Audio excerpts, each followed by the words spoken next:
जिंदगी না মিলেগি দোবারা जो है आज में है कल किसने देखा। আমরা ভাবতে পারিনি আমাদের জীবনের এই ড্রিম ট্রিপ, এই লাদাখ ট্রিপটি এইভাবে বাস্তবায়িত হবে। তাহলে চলুন বেশি দেরি না করে ভিডিওটা শুরু করা যাক শ্রীনগর থেকে কার্গিলের জার্নিটা। Good morning. আজ আমরা শ্রীনগর ছেড়ে বেরিয়ে যাব কার্গিলের পথে। লাগেজ ওদিকে প্যাক হচ্ছে আর আমরা সবাই মোটামুটি রেডি। এখন আমাদের গাড়ি চলছে এই ডাল লেকের পাশ দিয়ে। সময়টা খুব বেশি হয়নি, 7:30 মতো বাজে। গাড়ি ছাড়ার আগে আমরা এই লেকের চারপাশে ঘোরাঘুরি করছিলাম আর মন ভরে সুন্দরী ডাল লেককে শেষবারের মতো দেখে নিচ্ছিলাম। কে জানে আবার কবে আসা হবে কি না হবে।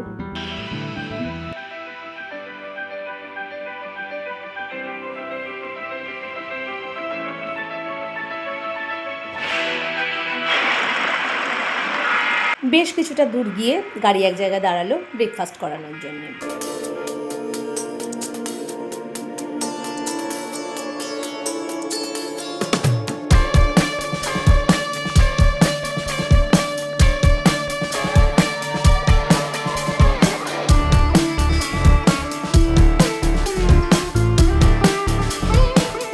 আজকে ব্রেকফাস্টে ছিল লুচি, ঘুগনি আর সুজি।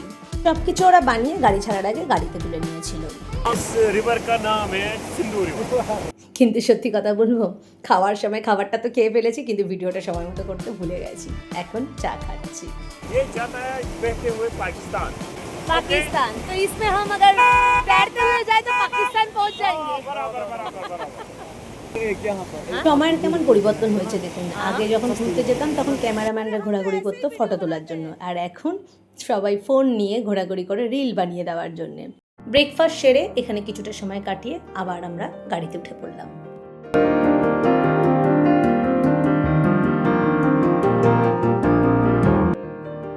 একটা কথা বলি তোমাদের, ভিডিও এডিট করার সময় আমি সত্যিই বুঝে উঠতে পারি না যে কতটা রাখবো আর কতটা কেটে ছেটে ফেলে দেবো। মানে সবটা জার্নিটাই সবটাই সুন্দর, কতটুকু রাখবো আর কতটুকু ফেলবো সেটাই বুঝে উঠতে পারি না। তো যাই হোক, এখন আমরা সোনমার্গের পথে রয়েছি, খুব সামনেই সোনমার্গ টানেল পড়বে। বরফের সিজন হলে টানেলের উপরের অংশটিতে পুরো বরফে ঢাকা থাকতো। আমরা এখন সোনমার্গ টানেলের দিকে যাচ্ছি।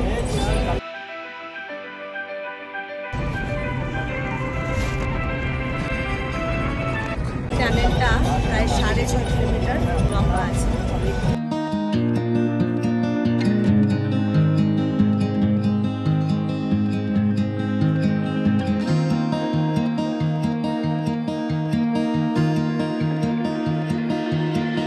Don't know if I can find my way out.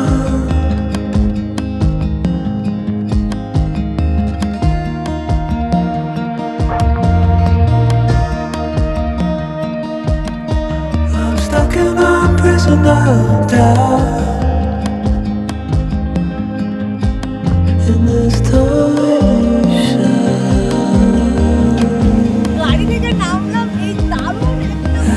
গাড়ি ড্রাইভারদের মেন টার্গেট এটাই থাকে যে এক হোটেল থেকে আর এক হোটেলে তাড়াতাড়ি টাইম মতন পৌঁছে যাওয়া। কিন্তু তার মানে এই নয় যে আমাদের যে সমস্ত ভিউ পয়েন্ট দেখানো সেগুলো ওরা যে দেখাবে না তা নয়, নিশ্চয়ই দেখাবে। কিন্তু তারপরেও পুরো জার্নিতে এমন কিছু কিছু জায়গা এত অ্যাট্রাকটিভ থাকে যেগুলো বাস থেকে নেমে না দাঁড়িয়ে দেখলে বা ওখানে না ছবি তুললে মনে করে না। কিন্তু অনেক সময় ড্রাইভাররা দাঁড়াতে চায় না, কিন্তু তখন একটু জোর খাটাতে হয় বই কি, নিশ্চয়ই জোর তো খাটাতেই হবে। বারবার কি আসবো এই জায়গাগুলো?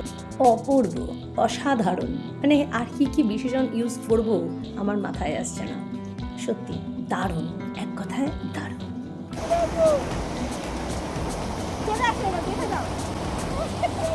সারা দিনটা এখানে কাটিয়ে দিতে ইচ্ছে করছিল, কিন্তু অগত্যা উঠতেই তো হবে বাসে।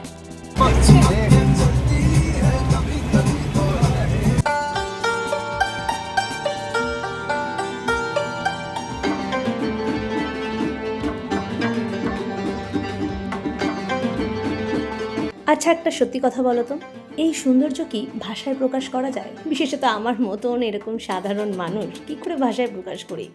মানে এটা শুধু হচ্ছে যে মন ভরে দেখো, চোখ খুলে দেখো আর মন ভরে অনুভব করো, ব্যাস এখানেই সব শেষ।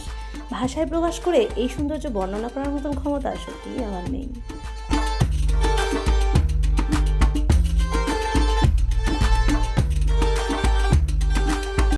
এখন যেহেতু জুন মাস, তাই বরফের সময় নয় এটা। বরফের সময় হলে আশেপাশে সব বরফ পড়ে থাকতো। তখন অবশ্য প্রকৃতির এই সবুজ রূপটা দেখা যেত না, চারিদিকটা সাদা আর সাদা হয়ে থাকতো। একদিকে খাড়া এবড়ো খেবড়ো পাহাড়ের দেওয়াল, আর অন্যদিকে গভীর খাদ, আর সেই আঁকাবাঁকা পাহাড়ি রাস্তা ধরে ধীরে ধীরে এগিয়ে চলেছে আমাদের গাড়ি। জজিলা পাসের ওপর দিয়ে যখন আমাদের গাড়ি এগিয়ে চলেছে কার্গিলের দিকে, তখন মনে হচ্ছে যে আমি পৃথিবীর একেবারে একটা অন্য প্রান্তে যেন চলে এসেছি। চারিদিকটা দেখো, শুধু দেখো আর ফিল করো, বলার কিছুই নেই, জাস্ট ফিল ইট। একটু আগে আমরা জজিলা পাস ক্রস করলাম, এখন যাচ্ছি 0 পয়েন্টে। हेलो सिस्टर, आपको बनाना है? नहीं, मुझे कुछ नहीं बनाना है। मैंने देखा, मैं आपको दिखा तो फोन में नहीं, मुझे पता है। सवारे गाय तुम्हें जिला खा নেমেছি সবে, সবে নেমেছি, সব ঘিরে ধরেছে। জুন মাস, মেঘলা মেঘলা ওয়েদার। মেঘলা মানে বেশ ভালোই মেঘলা, তবে গুড়ি গুড়ি বৃষ্টি পড়ছে, মাঝে মাঝে বন্ধও হয়ে যাচ্ছে।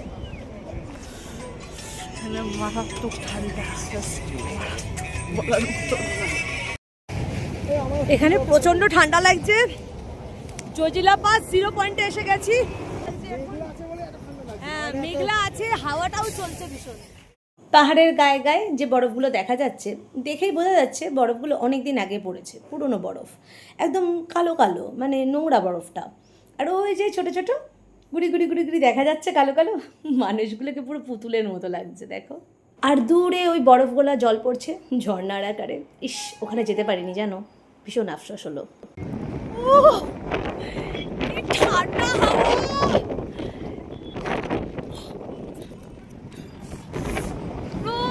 ধুলো ঝড় উঠছে।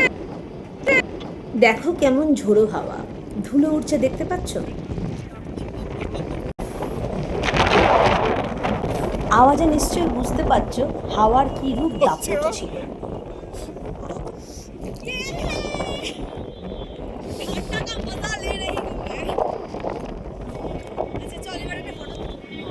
ওয়েদারটা মেঘলা মেঘলাই ছিল, তবে হঠাৎ করে একটু বেশি মেঘলা হয়ে গেল, আর থেকে থেকে গুড়ি গুড়ি বৃষ্টিও পড়ছিল। এই মুহূর্তে আমি যেখানে দাঁড়িয়ে আছি জজিলা পাস 0 পয়েন্টে, সেখানকার সৌন্দর্য বর্ণনা করার সাধ্য আমার নেই। এতক্ষণ ধরে যারা আমার এই ভিডিওটি দেখলে, তাদের জন্য শুধু এইটুকু বলতে পারি, আমার এই ভিডিও দেখে তোমাদের অবশ্যই মনে ইচ্ছা জাগবে লাদাখের এই ধূসর পাহাড়ের সৌন্দর্য উপভোগ করার, একটু ছুঁয়ে দেখার। যাদের লাদাখ ঘোরা হয়ে গেছে তারা তো জানোই, কিন্তু যাদের এখনও সেই সৌভাগ্য হয়নি, তাদের যদি এই ভিডিও দেখে লাদাখ ঘোরার ইচ্ছা জেগে ওঠে, তারা অবশ্যই কমেন্টে লিখবে লাদাখ যাওয়ার ইচ্ছা রইল। কি লিখবে তো?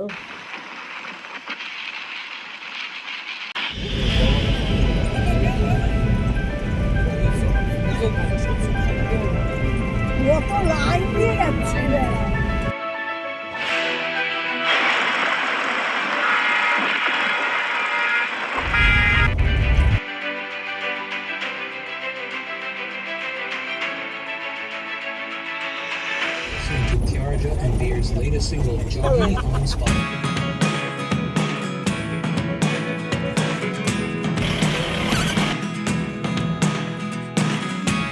I never really know what's going on.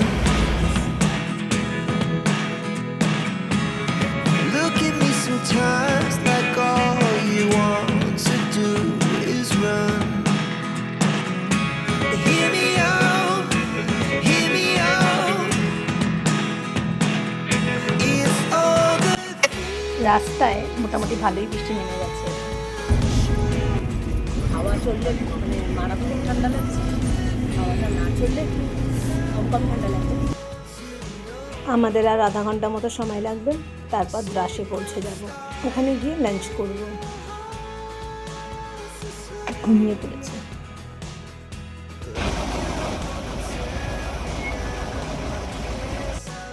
লাঞ্চের ব্যবস্থা করা হবে এখন, ওই আগের হোটেল থেকেই বানিয়ে নিয়ে আসা হয়েছে।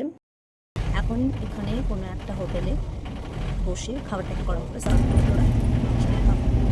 সেই হোটেলে খোঁজা চলছে। এখানে একটা সমস্যা আছে, সব হোটেলে ননভেজ খাবার অ্যালাউ করে না, তো এই জন্য একটু সমস্যা হচ্ছে। মানে নেমে নেমে জিজ্ঞাসা করা হচ্ছে যে কোন হোটেলে ননভেজ অ্যালাউ করবে। একটা হোটেল খুঁজে পাওয়া গেছে, সেই হোটেলে আমরা বসে পড়েছি। খাবার সার্ভ করে দিয়েছে, ডাল, একটা সবজি করেছে, শাক, আলু ফালু দিয়ে কচুরি দিয়ে খেতে খারাপ হয়।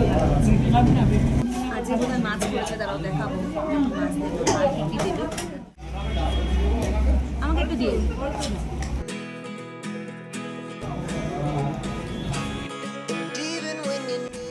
রাশে এসে গেছি, এখানে আমরা লাঞ্চ করতে নেমেছি, লাঞ্চ করা হয়ে গেছে, বাকি যারা রয়েছে তারা এখন লাঞ্চ করছে। स्कूल का नाम क्या है? शन राजा पब्लिक स्कूल ग्रास ओके, कौन सी क्लास में हो? गुड। अदिया शादी यार आपका जारा जारा जारा, कौन सी क्लास में हो स्वीट आप लोग? Sweet name. तुम्हारे गाल थोड़ा थोड़ा थोड़ा ले लूं। कौन से क्लास में हो गुस्सा तो नहीं हुई ना? आप दोनों बहनें हो और तुम? Bye bye.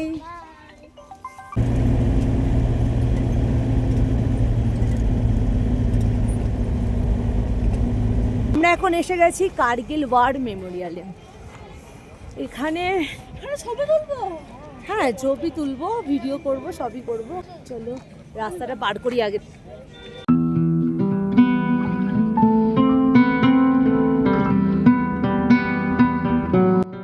1999 সালের কার্গিল যুদ্ধের বীর ভারতীয় সেনাদের স্মৃতির উদ্দেশ্যে নির্মিত এই কার্গিল ওয়ার মেমোরিয়াল, যেটি দ্রাসের কাছে অবস্থিত। এখানে প্রবেশ করতে হলে সঙ্গে আধার কার্ড অবশ্যই রাখতে হবে। চলুন প্রবেশ করা যাক। Kargil war memorial, captain Vikram Batra. এর নামে বাত্রা পয়েন্ট হয়েছে, এর নামে শেরশাহ মুভি হয়েছে, যেটা আমাদের সিদ্ধার্থ মালহোত্রা করেছে। মনোজ পান্ডে। হ্যাঁ, আচ্ছা। মনোজ পান্ডে, এই ছিল বিহারে। এলওসি কার্গিল মুভিটার মধ্যে এর রোল প্লে করেছিল অজয় দেবগন, বিক্রম বত্রার রোল প্লে করেছিল অভিষেক বচ্চন। তোমরা কারা কারা দেখেছো এলওসি কার্গিল কমেন্টে জানিও। দ্রাস থেকে কার্গিলের পথে প্রকৃতির অপরূপ সৌন্দর্য দেখতে দেখতে হঠাৎ যখন পৌঁছে গেলাম এই স্মৃতিসৌধে, তখন ভ্রমণের আনন্দটা যেন এক মুহূর্তে বদলে গেল গর্ব আর শ্রদ্ধায়। এখানে সেই সমস্ত সাহসী জওয়ানদের স্মরণ করা হয় যারা দুর্গম পাহাড়ি অঞ্চলে নিজেদের জীবন উৎসর্গ করে দেশের সীমান্ত রক্ষা করেছিলেন। ওই যে পাহাড়গুলো দেখা যাচ্ছে, এগুলো শুধুমাত্র সৌন্দর্যের সাক্ষী নয়, এগুলো আমাদের সেনাদের সাহস, ত্যাগ আর বীরত্বের সাক্ষী। যারা এই ভিডিওটা এখন দেখছো, কমেন্টে তারা একবার অন্তত লিখো জয় হিন্দ, জয় জওয়ান, জয় হিন্দ। এখানে এসে শহীদ জওয়ানদের নামগুলো যখন চোখের সামনে দেখলাম, তখন মনে হলো এই পাহাড়ের প্রতিটা চূড়ার পেছনে লুকিয়ে আছে কত মানুষের ত্যাগের গল্প। পাহাড় বেষ্টিত এই প্রাকৃতিক সৌন্দর্যের মধ্যেই একসময় এখানেই চলেছিল ভয়ঙ্কর যুদ্ধ, আর আজ সেই একই পাহাড়ের সামনে দাঁড়িয়ে আমরা পর্যটক হিসেবে ছবি তুলছি, প্রকৃতি উপভোগ করছি। এই যুদ্ধে যে কত জওয়ানের প্রাণ গিয়েছে, কত মানুষের আত্মত্যাগ রয়েছে, এই মেমোরিয়ালে এসে সেটা আরও গভীরভাবে অনুভব করা যায়। আজকের ভিডিওটা হয়তো একটু বড় হবে, কিন্তু কী করব, এটুকুও যদি না দেখাতে পারি আমি আমার ভিডিওর মাধ্যমে, তাহলে আমার কোথাও একটা আফসোস থেকে যাবে। তোমাদের ভিডিওটা কেমন লাগছে সেটা জানার অপেক্ষায় অবশ্যই আমি থাকবো।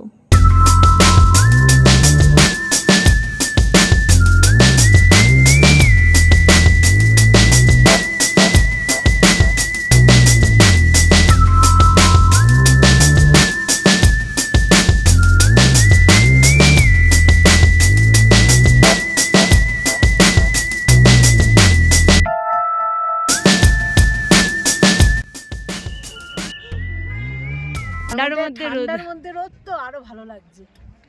এতক্ষণ তো হাড় কাঁপানি ঠান্ডা, বাবা চোখে আলোটা খুব লাগছে। কি সুন্দর জায়গাটা দেখো, এখানে প্রতিটা জায়গাই সুন্দর, ক্ষণে ক্ষণে সৌন্দর্য ফিল করছি, এত ভালো লাগছে। উফ, লাইফ ঝিঙ্গালালা। জীবন সার্থক, সত্যি জীবন সার্থক, তাই না বল? হ্যাঁ সত্যি, মানে জীবন চোখ সব সার্থক, সব সার্থক।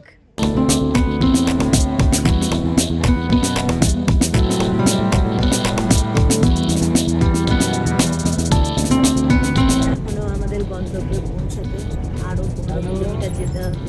বাস থেকে সমস্ত লাগেজ নামিয়েছে, লাগেজগুলো এখনো ওপরে আসেনি। আর আমাদের হচ্ছে এই রুম,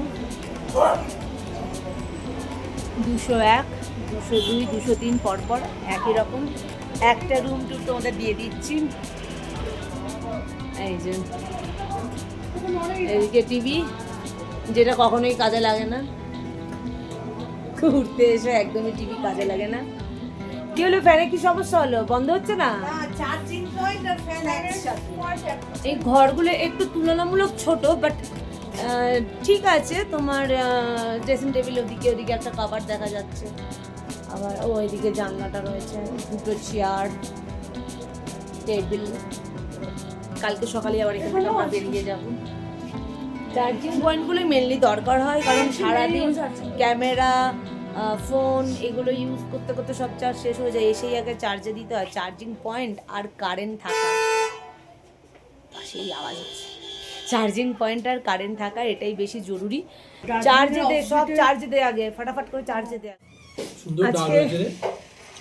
আজকে ফিরে এসে ফিশ ফিঙ্গার, চা সব খাওয়া হয়ে গেছে সন্ধ্যেবেলা, আর এখন খাচ্ছি ভাত, ডাল, রুটি, বেগুন ভাজা, চিকেন। আজকের জন্য এটা ঠিক আছে। চলো আজকের ভিডিও এখানেই শেষ, দেখা হবে কালকে। Good night, by.